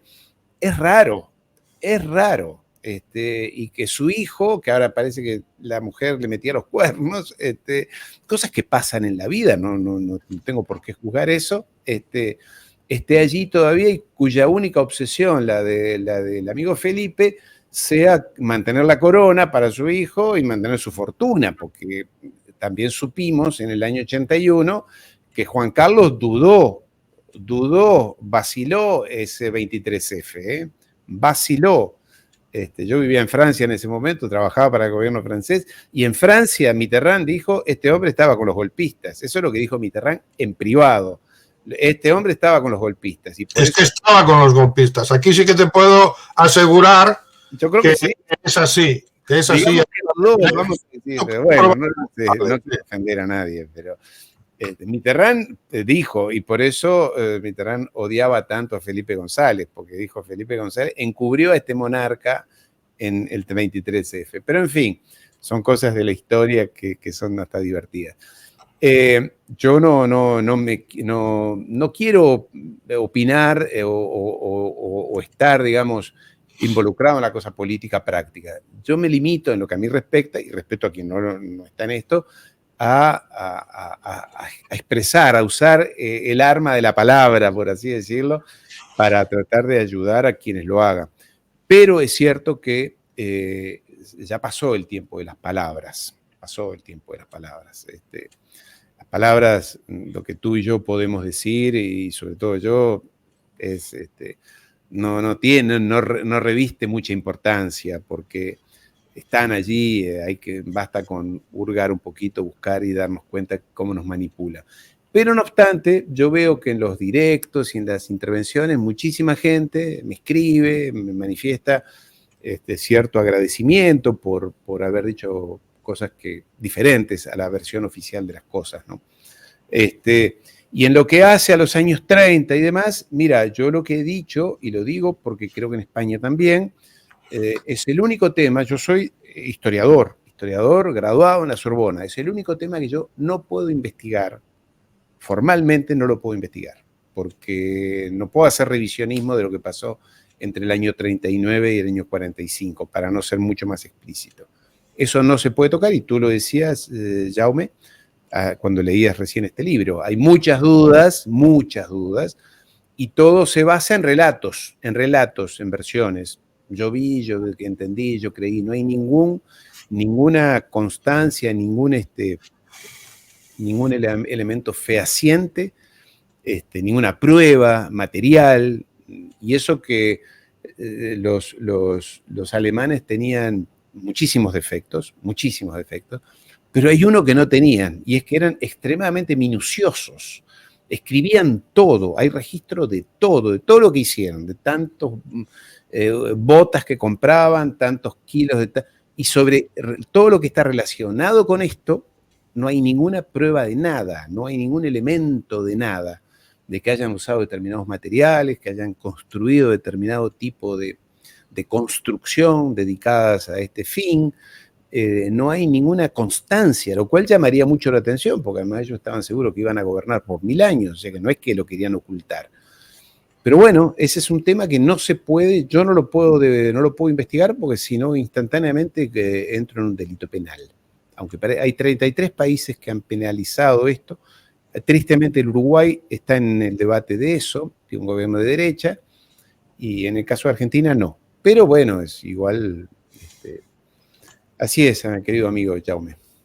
¿Y no te parece revelador que después de la Segunda Guerra Mundial, evidentemente a los derrotados en una guerra y más de una guerra de esa magnitud, normalmente pues no se los pinta bien, ¿no? Los vencedores hacen un relato negativo de los vencidos, pero yo podría decir que en toda la historia no ha habido una diabolización tal y esta prohibición en sociedades modernas que tienen universidades que están basadas en una de las pilares centrales de nuestra sociedad es la ciencia, que existan unas leyes que prohíban llegar a ciertas conclusiones, porque las conclusiones tendrían que estar abiertas cuando uno inicia la investigación y tendría que estar abiertas a todas las posibilidades, pero tú ya sabes que hay ciertas conclusiones que están prohibidas. Entonces, ¿no dice eso mucho sobre quién era el verdadero enemigo de esta oligarquía?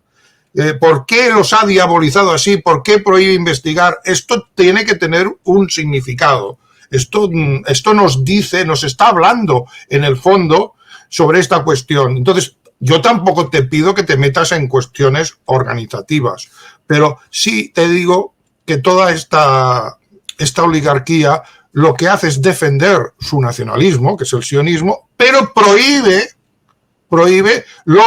los nacionalismos de las naciones, lo que ellos llaman los goyim. Eso está prohibido. Sí. Está prohibido. Y entonces, la cuestión es por qué está prohibido. O sea, nosotros somos países liberales. Un liberal, pues, ve con malos ojos el nacionalismo, pero luego ese mismo liberal ves que se postra ante Israel. Dices, a ver, tú eres liberal y estás en contra del nacionalismo español o del nacionalismo catalán, porque eso es malo, es negativo. Hay que defender los derechos del individuo. Pero luego te postras ante Israel, que es un país no ya nacionalista, ultranacionalista, supremacista, racista y genocida. Y tú eres liberal. Entonces, la pregunta es, ¿no será que el nacionalismo es precisamente aquello que teme la oligarquía, el nacionalismo de las naciones que quiere someter? Claro. Y entonces, por eso lo prohíbe. Y claro, prohíbe la forma extrema de nacionalismo, que fue el fascismo y el nazismo, que además de nacionalismo era un nacionalismo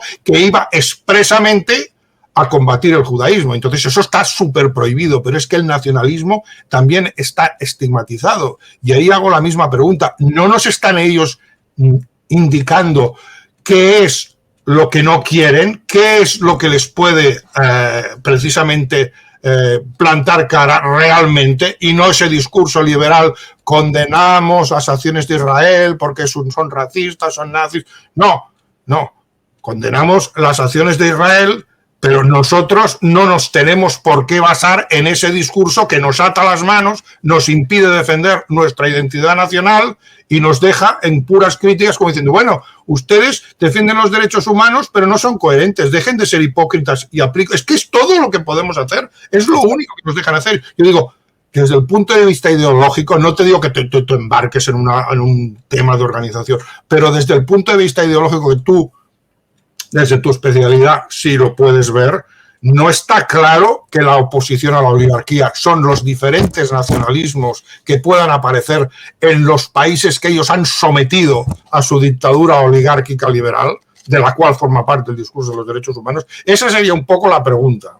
Ahora te entendí, Jaume. Ahora, Marcos, ¿tú querías decir algo? No, brevemente, yo desde mi ignorancia lo que veo, saliendo de la caja, como me gusta decir, por ejemplo, en España, que el objetivo del presidente que tenemos en este país, Pedro Sánchez, dicho por él en el año 2009, que era conseguir una España federal. Bueno, ya sé, si La gente, yo antes no sabía ni lo que era eso, hasta que luego ya te pones, dice, vale, entonces te quieres cargar nuestra nacionalidad, ¿no? Nuestro nacionalismo, quieres hacer un Estados Unidos, ¿no? En España, ¿no? Así es como se forman los países, además. Entonces, queremos echar un paso para atrás. Y luego miramos a Argentina, que además es curioso cómo en España automáticamente bueno, ya lo hemos hablado antes, ¿no? Te etiquetan, divide y vencerás. Entonces, si eres nacionalista, pues entonces tienes que ser de Vox, ¿no? Se supone. Pero claro, si eres de Vox, tienes que apoyar también a Milei. Perdón. Claro. Entonces, miro a Argentina. Y Israel. Y cuidado, Israel. Y a Estados Unidos. Menudo nacionalismo. Efectivamente, miro a Argentina, lo que está haciendo Milei, no sé económicamente, porque tampoco soy economista, no sé económicamente si eso va a mejorar el país en cuanto a la gente de a pie. No a las grandes oligarquías, porque eso van a ganar siempre. Pero ahora mismo estoy viendo con el tema de la Patagonia, el plan Andina, por ejemplo, ha sacado una ley que, sí, bueno, básicamente cualquier... desde el extranjero se pueden comprar tierras, así resumido, ¿no? Y dicho muy vulgarmente. Y esto indica que, porque ¿quién tiene el dinero para comprar esas tierras? Pues ya sabemos, las oligarquías. ¿Y de dónde vienen esas oligarquías? Pues noruegos no son, nunca. Siempre son del mismo lado. Entonces, es lo que decimos suecos, ¿no? Decimos aquí muchas veces. Entonces, parece que están ya repartiendo, se están repartiendo el mundo ya. Y lo que dice Jaume, y ya te dejo que respondas, y no sé si estarás de acuerdo conmigo, ¿no? En esto. Lo que dice Jaume, yo creo que ahí está el punto, ¿no? Lo que ellos atacan o lo que ellos niegan, incluso con leyes te niegan, eso es lo que les va a hacer daño. Que realmente es lo que nos interesa a cada uno de nosotros. Lo que pasa es que parece que dices nacionalista, no es que eres nacionalista, entonces ya te empiezan a etiquetar y dices, a ver, que yo quiera mi soberanía en mi país, pero que loco, quiero mi soberanía, quiero poder tener control de mis fronteras, de mi economía, de todo, de mi justicia, de todo, absolutamente de todo. Y resulta que tenemos injerencia extranjera que es el que está manejando el cotarro. Tiras del hilo y dices, hostia, acabamos siempre en el mismo lado, en Israel. Entonces dices, parad ya, es todo muy evidente. Por mucho que lo ilegalicéis, ya sabemos qué es lo que vosotros no queréis, que es realmente lo que nos viene bien a nosotros. Así es como lo veo yo. Y esto no significa que si yo quiero mi soberanía vaya a levantar un muro en los Pirineos y otro en Portugal y otro en Ceuta. No. Es que ellos han hecho una caricatura del nacionalismo, perdona que te interrumpa, para que sea algo horrible y algo espantoso que se ha de rechazar, ¿no? Pues, tú puedes ser nacionalista y respetar a todas las naciones, precisamente como nacionalista. Yo entiendo a un nacionalista argentino, entiendo a un nacionalista francés, y entonces yo como nacionalista los puedo respetar. Pero ellos han hecho una caricatura del nacionalismo según la cual un nacionalista tiene que odiar a todo el universo. Y entonces eso... Bueno, en realidad Europa tiene un problema, a mí me parece que está dirigido a un problema grave que tiene Europa. Y es que Europa tiene la quinta flota de los Estados Unidos adentro. Ustedes saben que Estados Unidos es una tasalocracia, es decir, es un país orientado al mar. Y la quinta flota de los Estados Unidos está radicada en Nápoles. Sí, Nápoles es el centro de la quinta flota de los Estados Unidos. La séptima está en Bahrein, allí en el Mar Rojo.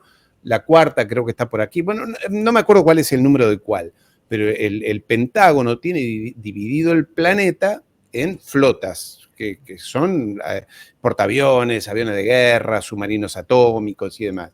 La quinta flota, y lo chequeamos si es la quinta o la cuarta o la séptima, está en Nápoles. En Europa hay más de 60.000 soldados norteamericanos. Hay 50.000 más o menos en Alemania, hay unos 15.000 en Italia. España tiene 3 bases militares extranjeras. Yo digo, ¿qué soberanía y qué nacionalismo puedes tener cuando tienes bases militares extranjeras dentro de tu propio país? No tienes soberanía.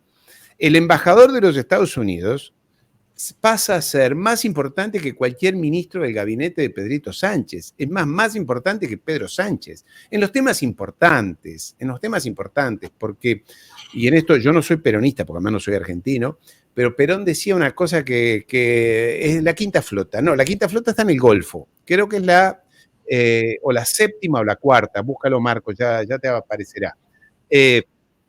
Perón decía, la política en serio, la política importante es la política internacional. Y entonces, cada vez que pase algo en España, que a los Estados Unidos, a la OTAN o a los anglosajones no le gusta, el embajador lo llama a Pedrito Sánchez y le dice, oye tío, eso que has dicho, o esa ley, o esa propuesta, no puede ser. Porque Europa está dominada por los Estados Unidos, pero dominada físicamente. Totalmente. Argentina no tiene bases militares. Colombia sí, pero no lo reconocen. Es esa. Exactamente, la sexta flota. Fíjate dónde está la base. Baja un poquito, Marcos. Ve hacia abajo. ¿Dónde está? Espera. Más arriba, un poquito más arriba. No está. Más arriba. Allí está. Fíjate a la derecha. ¿Dónde está? Acuartelamiento. Nápoles, Italia. Esa es, bueno, uno siempre confunde. Y eso tiene base de submarinos atómicos allí, portaaviones. Cuando tienes en el caso de América del Sur, está en Caribe, América del Sur, tiene su base en Miami. Y acá no hay bases militares extranjeras. Pero ¿cómo puedes tener una ocupación militar en tu propio territorio? Alemania le dejaron, ya digo, 55.000 soldados. Tiene 20 bases americanas, Alemania. 20, aquí tenemos 3, Alemania 20. Entonces, o más. Digo, ¿de qué soberanía puedes hablar? ¿Y cómo te puedes enojar? Porque yo entiendo que hay muchos hermanos españoles que están enojados con que les lleguen inmigrantes o en pateras de África y todo demás. Pero enójense primero con los británicos que les han robado no solamente el Peñón, sino que les pusieron 3 bases militares. Les mataron a Carrero Branco porque no quería el negocio con la OTAN y no quería, de eso dicen. Yo no lo sé si fue la ETA o no fue ETA, en fin. Ustedes... Fue ETA, pero moviendo los hilos detrás la CIA. Exactamente. El comisario Villarejo, es por lo que tú dices, sí. Exactamente. El comisario Villarejo acaba de hacer una entrevista y lo dice él. Bueno, también hay que reconocido. Nombre, pero yo creo que si vamos a hablar de la parte nacional y patriótica y el nacionalismo, no la parte económica y social, que el tema de la integración social con las personas que llegan de África, yo sé que no siempre es fácil. Pero si vamos a hablar de nacionalismo, primero tienen que sacar esas 3 bases que tienen ahí adentro. ¿Cómo va a tener bases militares dentro de tu propio país? Extranjera, tropas de ocupación. Es una ocupación extranjera dentro de tu propio país. Empieza por discutir eso.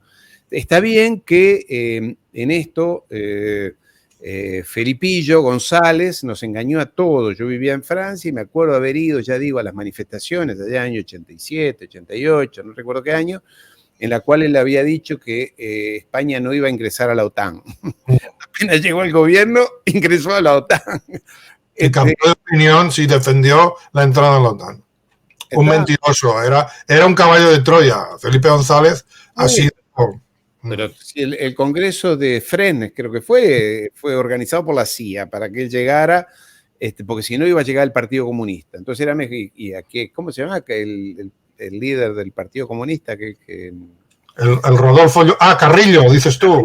Carrillo. El temor era que llegaran los comunistas. Entonces mejor que llegaran los socialdemócratas. Carrillo también hizo un viaje a Estados Unidos para ofrecerse. Lo que pasa es que no se fiaron de él, pero él se ofreció, Era más barato. Prefirieron a Felipe. No sé, es que acababan de fiar de Carrillo. Sí, mejor con Felipe. Bueno, pero todo eso, aunque tú no lo creas, Mitterrand en Francia lo tenía tan claro y lo decía en privado, porque, bueno, no podía decirlo, pero es más, una vez que fue Felipe González, fue a verlo, apenas asumió, no lo quiso recibir. Dijo, yo con ese chico no tengo nada que hacer. Es un gran traidor. Pero bueno, no sé, son internas de la época. Entonces, ¿tú estás de acuerdo en que el enfoque para combatir a esta oligarquía es despertar los sentimientos de las naciones que están, digamos, cloroformizadas y sometidas al dominio oligárquico con Estados Unidos como espada, pero al servicio de ya sabemos quién, ¿no? De esta oligarquía que es sionista y que en el fondo es nacionalista judía. Entonces, para combatir eso, ir protestando que se cumplan los derechos humanos, que no se excedan, que no sean hipócritas y dicen una cosa y hacen... Con esto ya se ve que no vamos a ningún sitio. O sea, no vamos a ningún sitio. El mismo paso que dio Hamas cuando dejó ya de creer en la manifestación esa del gran retorno y decidió hacer algo. No digo que hagamos lo mismo que Hamas, evidentemente, pero lo que está claro es que ha sido una reacción nacionalista que no les han dejado otra vía que esa. Yo me pregunto si a partir de ahí nosotros hemos de aprender la lección y empezar a pensar que el enfoque tendría que ser nacionalista, y eso es incompatible con el discurso liberal, con el tema de los derechos humanos. Es un discurso hasta cierto punto prohibido y relacionado con ese mal absoluto que sería el nacionalismo extremo de quienes quisieron combatir el judaísmo hasta erradicarlo de la faz de la tierra, que ya sabemos qué es, ¿no? Entonces, por eso digo que vayamos con cuidado con este tema del nacionalismo, porque quizá nosotros mismos nos estemos encerrando la única puerta que tenemos para salir del callejón sin salida en el que nos han metido la oligarquía con todo este discurso, no digo las leyes, el discurso de los derechos humanos, ¿no? Exactamente, totalmente de acuerdo, totalmente de acuerdo, ¿no? Entonces, totalmente, por supuesto que sí, y yo reivindico eso, y sobre todo la lucha contra el atlantismo atlántico, ¿no? Por atrás, todo esto anglosajón, que usan argumentos para embarullar la cabeza, lavar el cerebro de las personas, engañar, manipular, de la manera más descarada. Creo que y por eso tenemos los políticos que tenemos, ¿no? En Europa, en América Latina, mediocres, todos arrodillados ante Israel o los Estados Unidos, Londres. Mira, yo siempre digo, para ver los políticos que tenemos hay que ver qué pasa el 4 de julio, cuando en la Embajada de Estados Unidos se abren las puertas para recibir, es el día de la independencia, llámalo como quieras, de los Estados Unidos. Todos los políticos del mundo occidental se hacen pis para que los invite al cóctel de la Embajada de los Estados Unidos el 4 de julio, o el 14 de julio la francesa, pero ahora ya no es tan importante. Para que el embajador los reciba y les dé la mano, ¿sabes? A los parlamentarios, a los diputados, a los ministros, a los políticos, porque todos quieren ir ahí, y bueno, pero así es imposible, Pero en el caso de Europa es gravísimo, el tema del nacionalismo. Yo creo que no hay que confundir nacionalismo si tú tienes bases militares extranjeras y tropas de ocupación en tu país. Se terminó la discusión. ¿Tú crees que Pedro Sánchez, antes de hablar de Ucrania, de Israel o de lo que sea, no habla con el embajador? Él o alguno. Sí, hay cenas privadas y el embajador viene y le dice, ¿sabe qué? Señor Pedro, a nosotros no te van a decir usted tiene que hacer tal cosa. No. Nos gustaría que eventualmente el gobierno de España apoyara. Por eso me llamó la atención que Pedrito Sánchez se rebelara con esto de no enviar la Marina de Guerra española allí al Golfo Pérsico ahora para luchar contra el Yemen. Le dijo yo no. Bueno, lo que pasa es que ya era demasiado impresentable.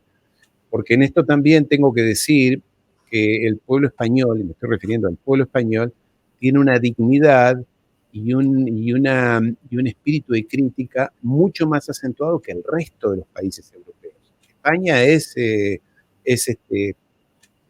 tiene una dignidad y un cariño por la causa palestina de décadas. También el caso de Francia, pero Alemania está postrada, está bien que hay manifestaciones. Totalmente. Pero España, la gente no se solidariza con eso, ¿no? Sí, Marcos. Nada, aquí estamos anestesiados con Europa, con la bandera de Europa, que es lo que se ve en las manifestaciones, y el nacionalismo parece que, bueno, todavía queda mucho, pero nos ponen en la picota. No te quiero quitar más tiempo porque yo sé que vas muy apurado y demasiado que nos dedicas esta hora y media que llevamos aquí ya, o casi 2, que llevamos hablando. ¿os parece bien, Jaume, que lo deje Ariel, que lo dejásemos aquí y continuamos en otro momento, cuando nos venga bien a todos, volvemos a coincidir? Porque Ariel, me consta que ya en hora y media él tenía que marcharse. ¿Es correcto, no, Ariel? Sí, queridos amigos, es un placer. Tengo una obligación familiar. Me gustaría decirles que tengo una obligación geopolítica, que vamos a ir a luchar contra las bases militares allí en Europa, pero no. Es viernes, son las 9 de la noche y tengo un compromiso social, familiar, y no puedo. Nosotros aquí no cenamos tan tarde como en España, 21 horas, 9 de la noche ya es hora más o menos razonable para los eventos sociales. Tenemos costumbres un poquito más diferentes. Así que sí, para mí ha sido un placer, Marcos, Jaume, compartir con ustedes. Ha sido un honor que me hayan invitado y me he sentido muy cómodo. Y esto da para días de conversación y de confluir en ideas y sobre todo en el espíritu, un espíritu de tratar de que este mundo sea un poco mejor, ¿no? Que sea un poco mejor. No digo que cambie mucho, pero que sea un poco menos autoritario, menos violento, menos mediocre, porque además encima estos son mediocres, son mediocres, ¿no? Los escuchas hablar y son de una mediocridad, por lo menos antes capaz que había líderes que eran iguales o peores, pero por lo menos tenían algún fundamento intelectual más sólido, ¿no? Así que, por mi parte, agradecerles muchísimo la invitación, siempre a disposición. Gracias a ti. Y un placer haber compartido con ustedes. Igualmente. Muchas gracias. Somos nosotros los que tenemos que agradecer que hayas respondido a las preguntas. Y además hemos llegado a un acuerdo, ¿no? Que esto no acostumbra a suceder. No, pero yo no dudé que lo llegáramos. No te había comprendido bien la pregunta en un momento, por eso no sabía bien cómo, pero sí, estamos completamente de acuerdo.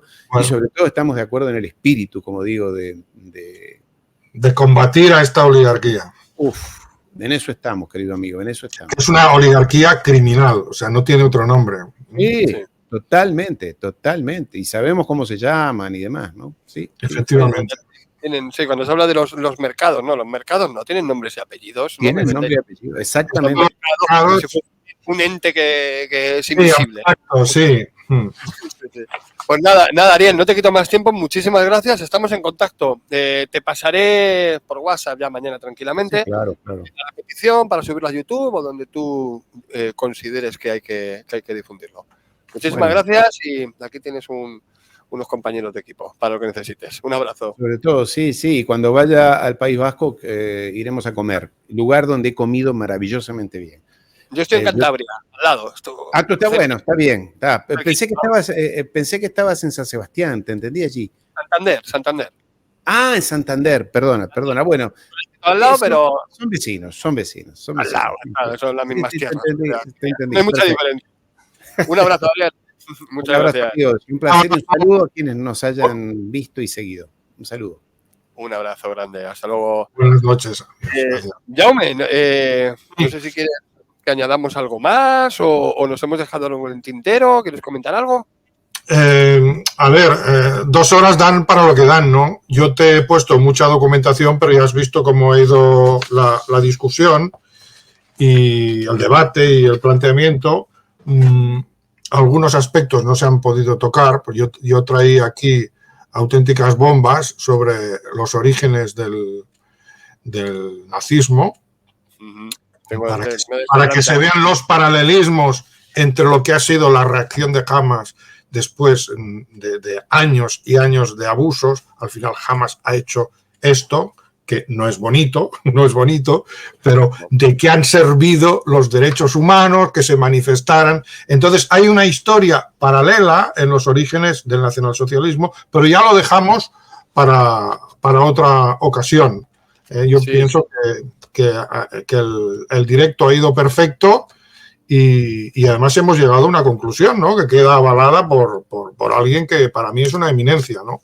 Y es que... Me he quedado sorprendido con... Además, es que yo me siento muy, muy ridículo a vuestro lado, porque con vuestra experiencia y vuestros estudios, pero es impresionante los datos que nos ha dado, esas anécdotas que nos ha contado, que avalan todo lo que estamos, a las conclusiones que llegamos. Es decir, pues estamos todos de acuerdo. Al final, si es que es todo tan evidente, pero hace falta más gente que lo diga, ¿no? O irnos conociendo, más gente que lo digamos, para que no parezcamos dos locos por aquí que...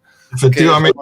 Ha ido muy bien, sí, ha ido muy bien que viniera Ariel y además ha dicho cosas que nosotros, cuando ha dicho que somos un estado vasallo, no ha utilizado la palabra, pero ha dicho que lo primero que hemos de resolver es, y ¿qué llevamos nosotros diciendo aquí desde hace, yo diría, meses? Que lo primero es recuperar la soberanía nacional. Y él, sin que nosotros se lo planteemos, ha llegado a la misma conclusión, sin que nosotros lo planteemos respecto a, me refiero al caso de España, ¿no? Le hemos planteado la cuestión del nacionalismo en genérico, pero él ha dicho, lo primero que tienen ustedes que resolver es que son, pues, un territorio ocupado, lo ha expresado así.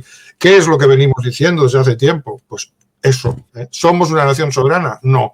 ¿Qué es lo primero que hemos de hacer? Recuperar nuestra soberanía nacional. Y todo lo demás queda en segundo plano, porque hasta que no recuperemos nuestra soberanía nacional no podremos hacer ningún tipo de política, ni de derecha, ni de izquierda, ni de centro. O sea, esa es la cuestión. Empieza por echar no a patadas, ¿no? Eso es la frase típica de echar a patadas, pero no, a patadas no, pero empieza por echar a algunos y decir, oye, perdone, pero esto se acabó. Ya. Salir de la OTAN y fuera a las bases. Fuera, a tomar por culo. Y promover esto en Europa para que toda Europa salga de la OTAN y llegue a un pacto con Rusia, que Rusia es Europa, Estados Unidos no es Europa, y entonces podamos ser una potencia autárquica. Europa no pueda ser sometida a bloqueos, no puede, ahora pueden hacer con nosotros lo que quieran, somos muy débiles, pero un bloque unido euroasiático, que sería Europa y Rusia, eso sería... No es que seríamos invulnerables frente a ellos, es que seríamos la primera potencia mundial y en vez de seguir sus dictados podríamos empezar a decir, tú, no te pases, porque tenemos de todo, tenemos materias primas, tenemos una tradición cultural brutal, tendremos armas nucleares porque Rusia las tiene, o sea, ya no nos podrían tocar y empezaríamos otra vez a hablar de dignidad nacional, que para un patriota es la base de su dignidad personal, porque es que ahora somos peleles, lo único que podemos hacer es hablar en un YouTube y a veces ni eso porque te lo bajas, ¿no? Yo, lo que está muy claro es que, bueno, nos quieren vender la moto que como Europa, como tal, con la bota de Estados Unidos, que eso, claro, la gente, muchos lo desconocerán, no como europeos, porque si vamos solo por países por separado somos más débiles. No, a ver, perdona, si se puede ser Europa como continente, pero luego cada país tiene que tener su soberanía. Y lo que he dicho antes, recuperar tu soberanía no es levantar un muro en los Pirineos. Si no es eso, si los acuerdos económicos, todas las operaciones que hay ahora mismo en marcha con otros países, eso no se puede cortar de la noche a la mañana y no se debe cortar de la noche a la mañana. Pero evidentemente puede seguir con esos negocios. Ahora bien, un momentito, vamos a revisar cómo. El ejemplo que pongo siempre, pero es que para una primera potencia que somos en algo, en aceite de oliva, ¿ustedes quiénes son para decirnos a nosotros que cortemos nuestra producción de aceite de oliva?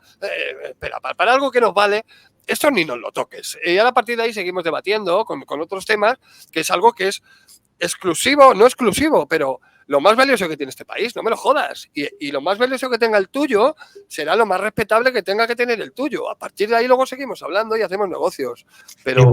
Y buscar la autarquía económica, o sea, que no dependamos de importaciones en cuestiones básicas, tener nacionalizadas las industrias tecnológicas y estratégicas que no sean de capital extranjero, que sean nuestras, y eso significa que sean empresas nacionalizadas, y hay un montón de cuestiones que supondrían pues un giro de 180 grados en la educación, por ejemplo, en las ayudas a la familia, en la política de inmigración. Es que es todo se daría un giro de 180 grados a partir de un concepto de soberanía nacional.